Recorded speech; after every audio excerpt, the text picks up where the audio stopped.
favor, Jonathan, cambiame este programa. Lo vi el domingo pasado, me puse muy nerviosa cuando empezó a hablar de la CIA, cuando empezó a hablar de los políticos, porque yo tengo paz en mi interior. En cambio, vos estás lleno de odio. Si vos tenías amigos gay y te drogabas... ¿Qué tiene que ver? ¿Cómo ¿Qué tiene que ver? Sí, aparte de esa que yo me drogaba. Sí, vos es un olor a porro, por favor. Es como dice Feynman, esto es opinión, no es información. Ay, atrás de la opinión puede decir cualquier barbaridad, ¿no? Total. ¿Y bueno, qué querés? ¿Que te informen en serio?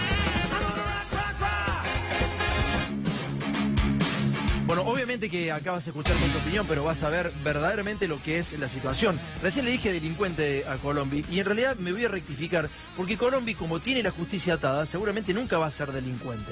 Está claro, porque quien determina si alguien es delincuente o no lo es la justicia. No importa qué haga esa persona.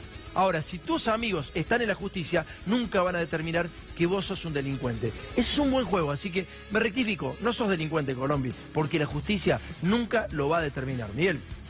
Ver varios testimonios que nos facilitó la Fundación La Alameda. Estuvo José María Servín en Corrientes haciendo un trabajo muy importante, coordinado desde Buenos Aires por Lucas Scherer y Gustavo Vera, y estuvieron colaborando y recabando varios testimonios ahí. Lo que muestran es parte de lo que ya te contamos, cómo hay una evidente complicidad para que pueda actuar esta mafia de la trata. La trata de personas es el tráfico de personas. Te roban tu hija, te la llevan, te la secuestran, le hacen tener relaciones sexuales entre 12 y 16 horas por día, la revientan, la matan teniendo relaciones sexuales y ellos se quedan con la plata. Con ese tipo, con uno de los que está acusado de participar de esa organización que robaba pibas y las esclavizaba sexualmente, es amigo Ricardo Colombi, el gobernador. Fíjate, Dani.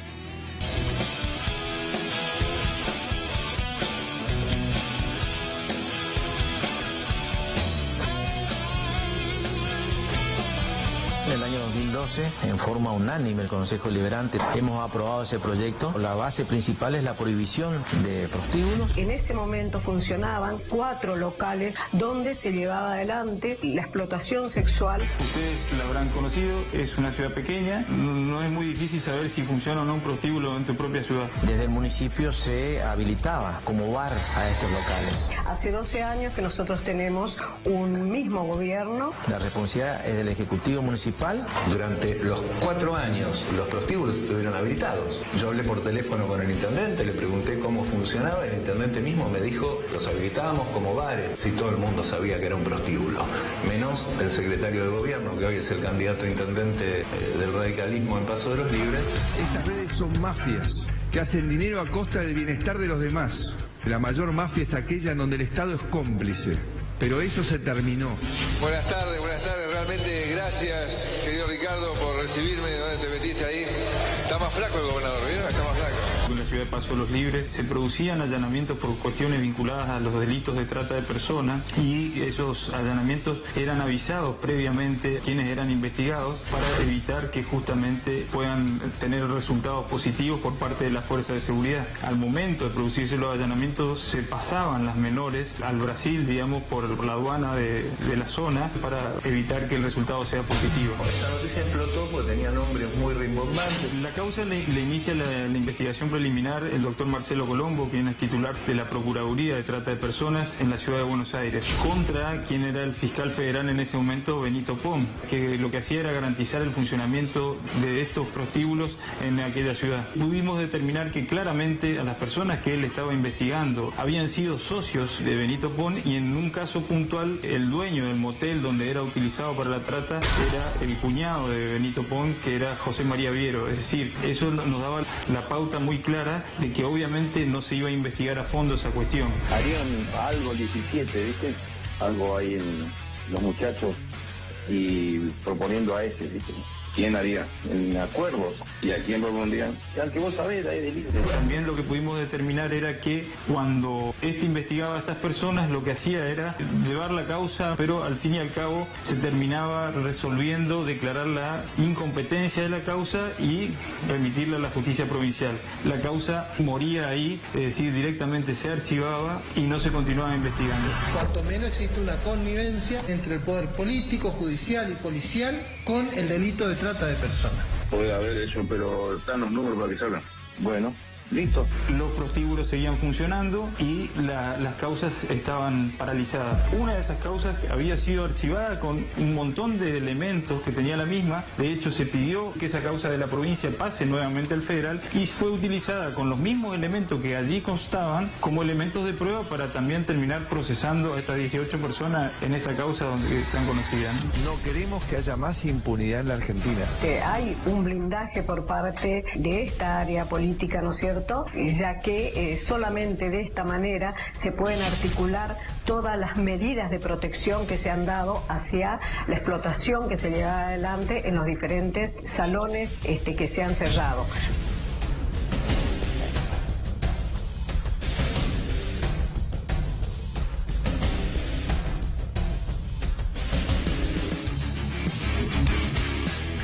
En un ratito vamos a estar hablando con Nito Artaza. Nito Artaza fue candidato a vicegobernador en las últimas elecciones provinciales en Corrientes. En un ratito nos va a decir y nos va a describir cómo se maneja Colombia y cómo se manejó en las elecciones. Y por qué piensa él que en realidad en Corrientes se están ganando las mafias. ¿Por qué piensa él que le gana la mafia a aquellos que vienen de la política, digamos, de hace mucho tiempo? Porque Nito ya tiene tiempo en la política, un tipo coherente, un tipo profundo. La verdad es que ha demostrado por lo menos quién es, digamos. Y también Ricardo Colombi demostró quién es.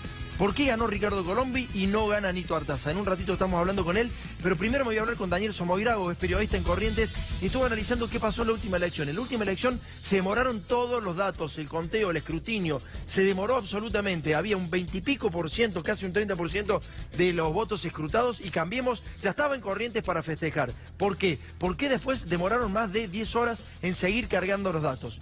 Por eso te decía, ¿qué pasó con esa elección? ¿La robaron? ¿No la robaron? Daniel, ¿cómo andas? Buenas noches.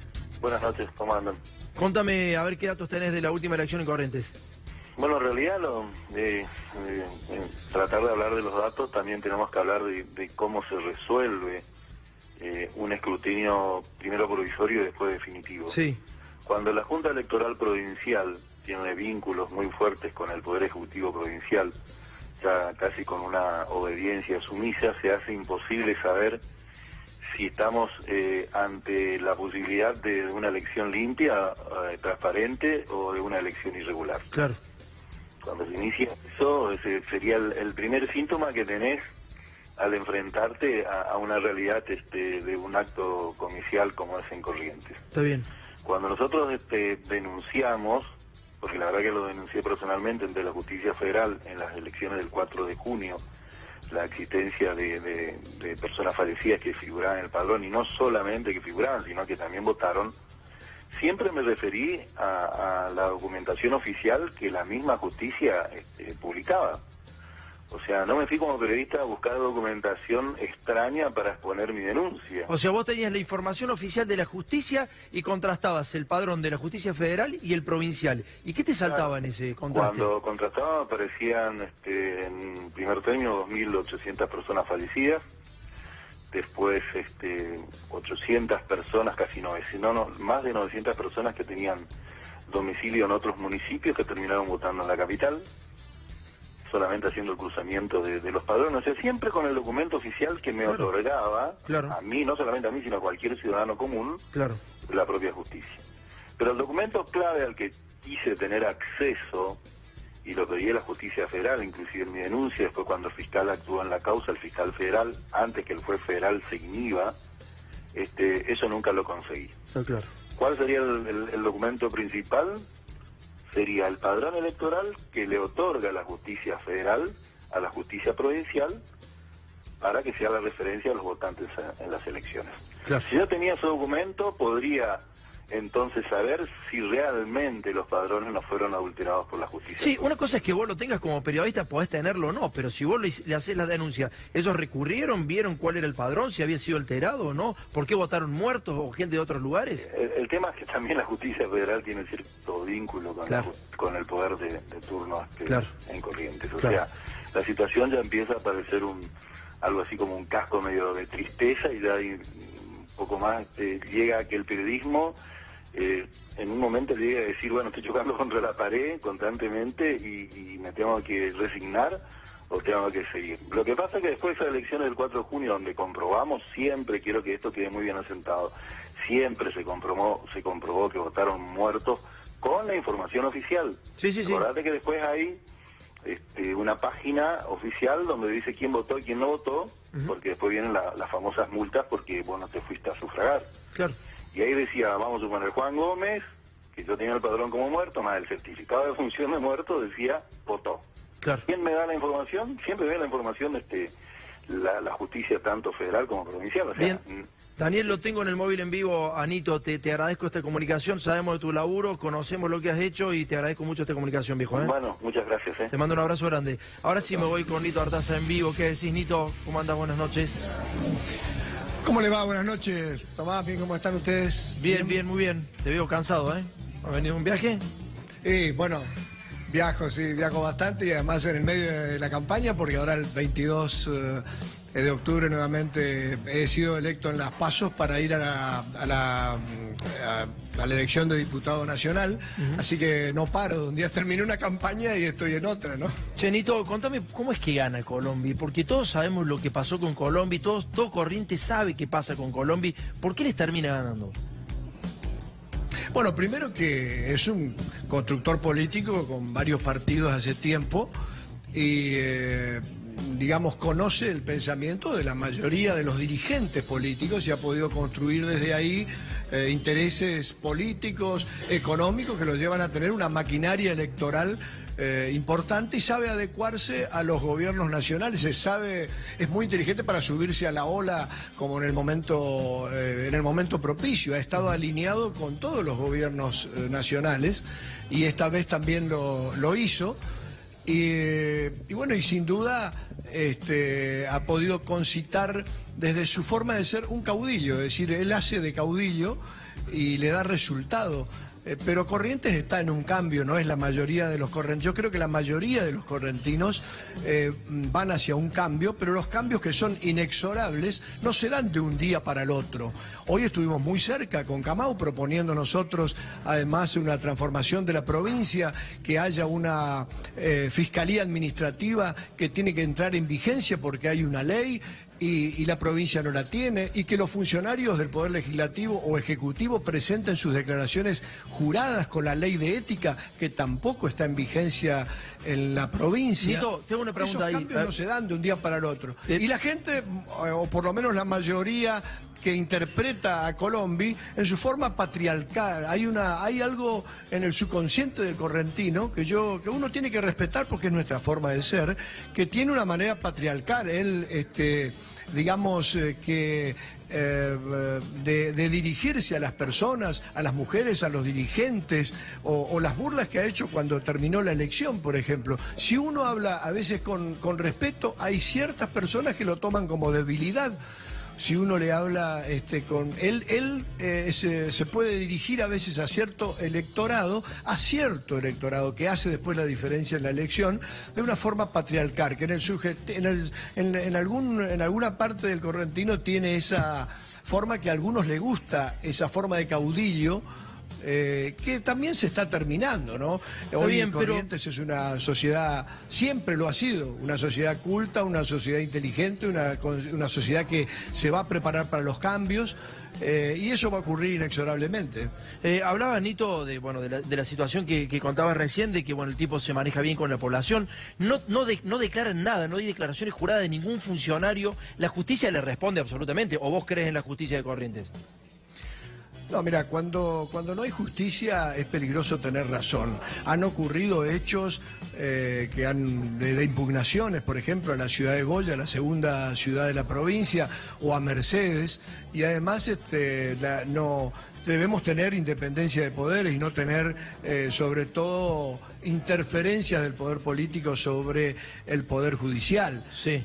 Voy a hablar con respecto a lo que escuchaba recién de las elecciones. Por lo menos no fue prolijo en los cómputos de votos, y yo salí a quejarme ya cuando nos fuimos a dormir los correntinos sin saber quién había ganado la elección.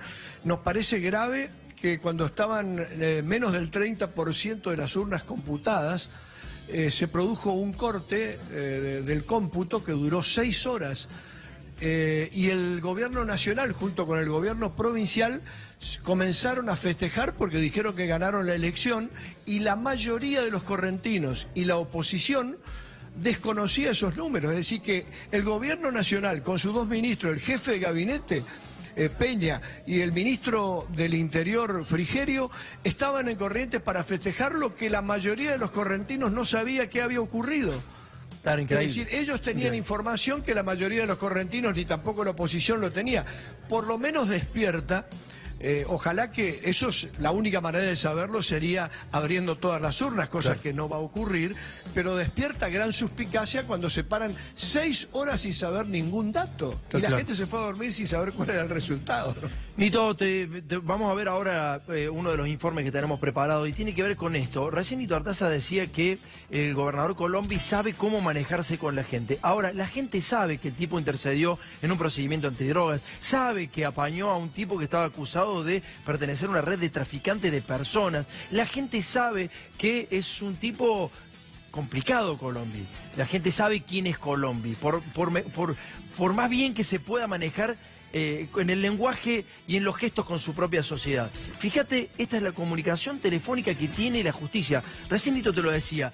Cuando no hay justicia es peligroso tener razón. Qué buena frase. Cuando no hay justicia es peligroso tener razón.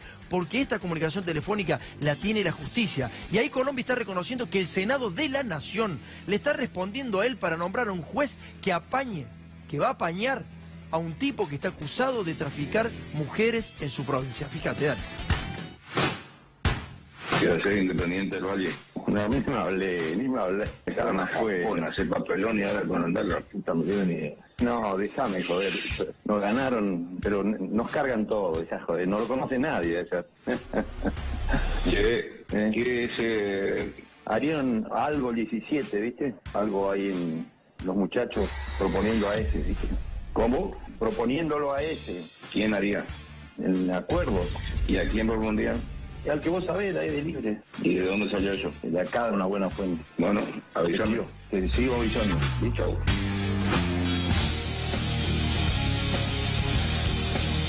Volvemos con Nito. Nito, ¿qué decís de esa conversación? Es impresionante, digamos. ¿Hace falta que la justicia diga algo sobre esa comunicación? Yo supongo que todo esto estará bajo la actuación de un juez, seguramente, si esto realmente es así, ¿no? Lo mismo que ocurrió en Goya está bajo la actuación de un juez federal.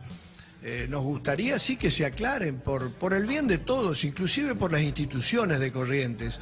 Yo no quiero suponer, es mi deseo que no haya ningún involucrado el gobernador de la provincia, por supuesto que no, porque ha sido electo 3 veces por los correntinos y yo respeto la voluntad popular del pueblo correntino, pero sí hay responsabilidades políticas o si hay responsabilidades penales lo tiene que decir un juez.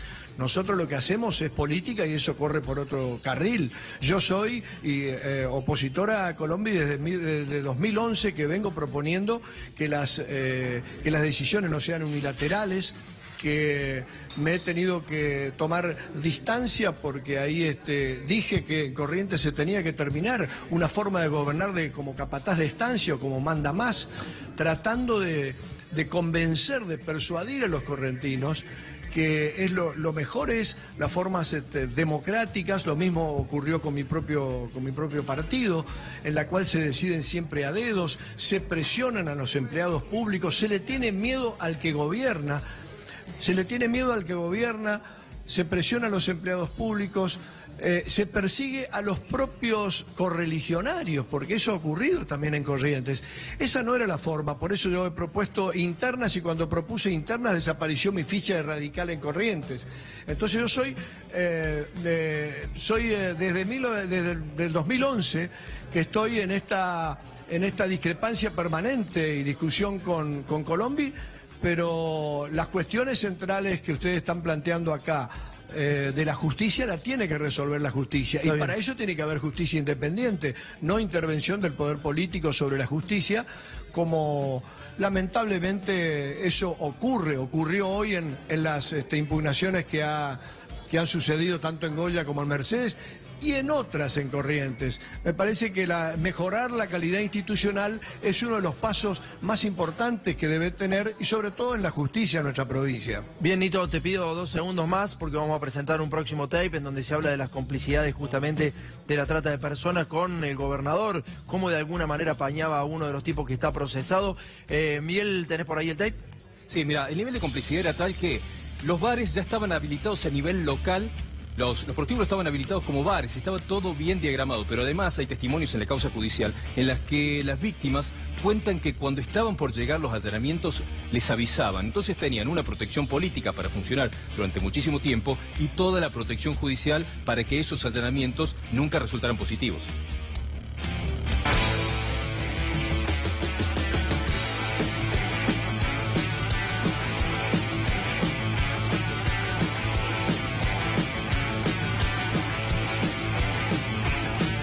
Entonces quiero decirle a los argentinos, con más convicción que nunca, que voy a dar esa batalla y le vamos a sacar el poder a cada uno de esos mafiosos. Harían algo el 17, ¿viste? Algo ahí en los muchachos y proponiendo a ese, ¿viste? ¿Quién haría? En acuerdos. ¿Y a quién propondrían? Al que vos sabés, ahí de libre. Amigos de Corrientes, no hay forma de avanzar más rápido que cuando se trabaja en equipo. José María Viero, en principio es el cuñado del doctor Pon, está procesado por ser partícipe de esta organización, era el dueño del Hotel Momentos, que funcionaba pegada al prostíbulo, y lo que hacía era justamente hasta incluso alojar a las personas estas que nosotros las tenemos consideradas como víctimas de la trata de personas. Eso justamente es lo que se manda a investigar, el tráfico de influencias por parte justamente de José María Viero. Una gran familia que manejaba toda la estructura del puente. O sea, Viero, comandante de Gendarmería, hermano de la esposa de Benito Pont, fiscal federal, la esposa de Benito Pont y hermana de Viero, secretaria privada del jefe de la aduana, parientes que eran vistas de aduana, una hermana de Benito Pont. José María Viero es evidentemente el jefe de una gran banda que incluye a delincuentes por un lado y a políticos por el otro, ¿no? Moviendo algo así de 22 millones, estoy hablando de lo declarado y en blanco. Bueno, estamos llegando al área de aduana. Hasta el año 2013, migraciones lo manejaba Gendarmería. Viero, comandante de Gendarmería. Hasta unos años antes, la mujer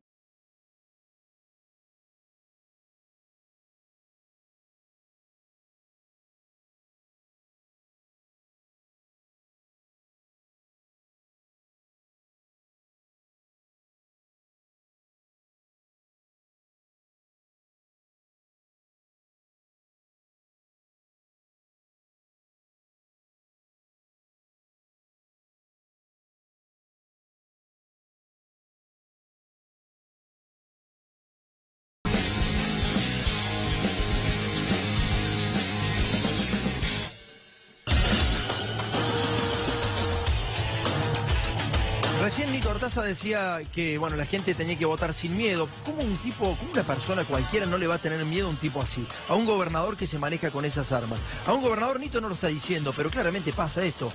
Toda la gente de Colombia está en la justicia, pero además maneja la justicia federal. Para eso tenés que tener mucho más poder que el provincial. Tenés que ir a arrasar con el Senado de la Nación. Acuerdos, cuando habla el tipo, el que está procesado por traficar personas, le dice, che, está en acuerdo en la situación.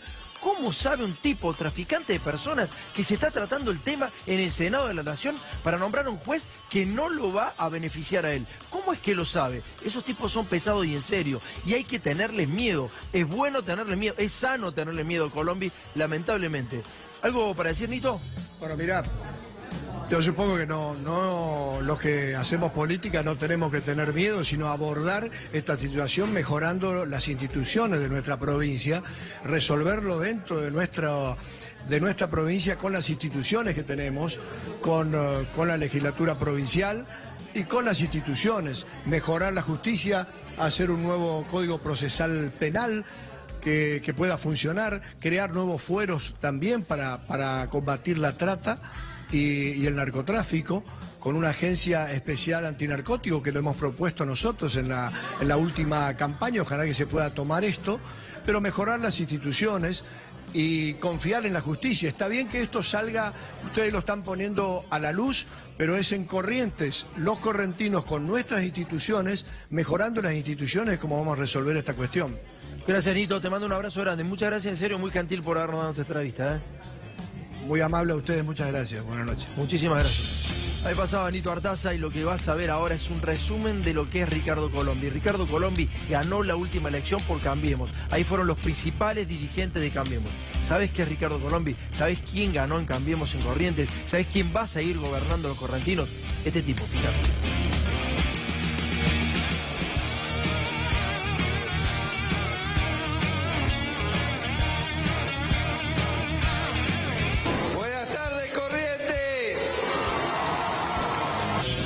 Alianza Eco más Cambiemos ya tiene candidato a gobernador, si lo están hablando todavía.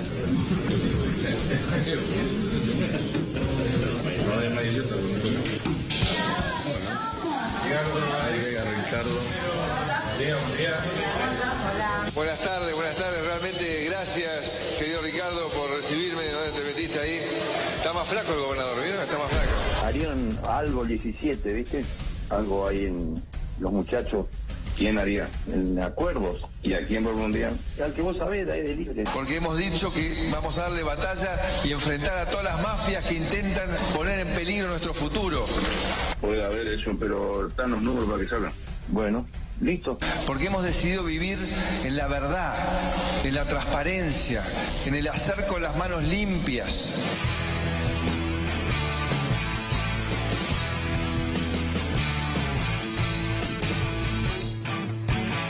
Otra mafia que se apropia de nuestros jóvenes y después lo destruye y ataca a la familia, que es el narcotráfico, y que contra ellos estamos trabajando desde el primer día. En la casa de un narco cae el mismo gobernador a pedir por los testigos. Quería llevarse los testigos del lugar donde se estaba realizando el allanamiento. Lo más importante es que ha habido un cambio en la política con la lucha contra el narcotráfico con este gobierno. Yo lo quiero llevar, yo no me estoy cargo, lo dice, yo lo voy a mandar yo. Ustedes no lo van a llevar, no tienen cabeza. Trabajando con el gobernador, recuperando las fronteras. No podemos seguir hablando porque no tengo acá los gurises y yo no soy capaz de soltarlos. Vamos bien, vamos por el camino correcto. En la casa de un narco cae el mismo gobernador a pedir por los testigos. ¡Y vamos Corrientes! ¡Y vamos Corrientes! ¡Y fuerza Corrientes! Bueno, gobernador, buen día, ¿cómo está usted? Estoy ocupado. Bueno, siempre está ocupado para nosotros. Estamos terminando la elección y no podemos hablar. Bueno. Amigos de Corrientes, no hay forma de avanzar más rápido que cuando se trabaja en equipo. Por eso les pido que el domingo acompañen a Gustavo Valdés para que puedan cumplir sus sueños y vivir mejor. ¿No está arrepentido de haberle dicho boludo a un periodista? No. ¿Por qué? No corresponde. Yo no me arrepiento, yo digo las cosas como son, de frente. Háganse cargo de lo que son también. Es un gran triunfo de renovación de la confianza de un esquema que sigue creciendo y que sigue teniendo el acompañamiento del millón de correntinos. Con un gobernador que se ha mantenido a pesar de las presiones con mucha dignidad. Ahí llega Ricardo. No tienen cabeza. ¿No está arrepentido de haberle dicho boludo a un periodista? No, háganse cargo de lo que son también. ¡Y vamos Corrientes! ¡Y fuerza Corrientes! ¡Gracias a todos! ¡Gracias!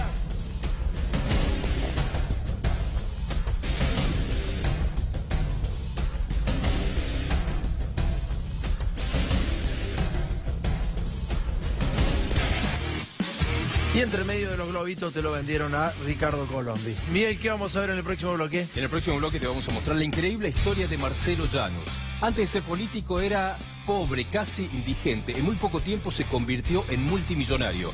Hoy es diputado provincial, tiene 200 millones de pesos y te vamos a mostrar que no puede justificar su patrimonio. En realidad vamos a hablar del diputado porque está vinculado a Gerardo Morales, el gobernador de Jujuy. Gerardo Morales, que nombró 4 jueces, apenas ingresó a ser gobierno, se nombró 4 jueces. Son los que fallan en el caso Milagros Salas. Yo no sé si es delincuente o no Milagros Salas. Lo que sí sé es que quien está orquestando la justicia es Gerardo Morales. Y en un ratito nada más, está acá en nuestro estudio la ex candidata a diputada, precandidata en Las Pasos, Graciela Castro, en Entre Ríos. Es del PRO, en realidad era del PRO, se fue del PRO.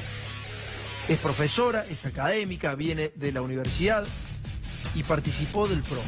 En un ratito vas a saber por qué se fue del PRO. Nos vamos a la tanda, ya volvemos. Dale. Mirá lo que dice, mirá lo que dice. Al final lo estás mirando, tía. Sí, lo estoy mirando. Se mete con cada uno con Colombia. Por favor, mi amor. Con ese diputado. ¿Qué tienen que haya empezado en bicicleta y ahora tenga 10 millones de dólares? ¿No te parece un poquito raro, tía? ¿Y cómo no me parece raro? Como me parecía raro con vos, que eras un drogadicto y de repente tenías de todo. ¿Cómo tipo que trabajo, tío? Andabas en la moto, te hacías el vivo, yo trabajaba. ¿Y por qué vivías en mi casa? ¿Por qué vivías en mi casa? Ahora vivo en tu casa, tía. Aparte vos me ofreciste que vuelva. Yo te ofrecí que volvieras y te hacías de Cambiemos. Si empezabas a votar bien, pero vos también sos peronista, vos se te nota, choriplanero, yo te quería en educación privada y vos no, te fuiste a la pública. Más vale, aguante la educación pública. Por favor, te hiciste zurdo en la uva ahí con todo eso. ¿Qué tiene que ver? Yo iba a estudiar, ¿Sabes por qué se llama uva? Porque se chupan todos con vino. ¿Qué? Negros de mierda.